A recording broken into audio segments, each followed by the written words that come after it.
જીવનમાં કામ આવશે એટલું શીખી લેજો. એક, જ્યારે તમારી પાસે રૂપિયા નહીં હોય, ત્યારે તમારું કોઈ સગું નહીં હોય, ત્યારે પણ કોઈની પોતાની અંગત વાતો કહેવી નહીં.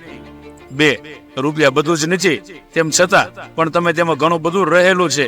લોકો હંમેશા જાણવા માંગતા હોય છે કે તમે ખરેખર કેટલામાં છો. તમે જેવા છો તેવા બીજા સામે સાબિત કરવાની ક્યારે કોશિશ ન કરવી. 3, જીવનમાં જેટલી ભૂલો વહેલી કરી લેશો તેટલી ભૂલો પછી નહીં થાય.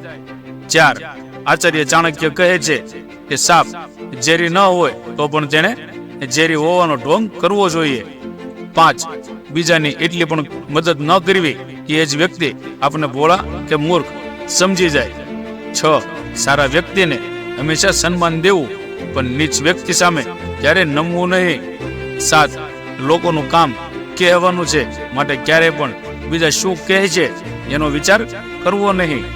8, કોઈનું પહેરવેશ જોઈને કે સ્થિતિ જોઈને એમ ન માની લેવું કે આ વ્યક્તિ આવું જ હશે. ઘણીવાર સમય એના જીવનમાં મહત્વનો ભાગ ભજવ્યો હોય છે. તો મિત્રો, કેવી લાગી મારી વાત એ કમેન્ટ બોક્સમાં જરૂર જણાવજો. અને હા, સીતારામ લખવાનું ભૂલતા નહીં. સીતારામ.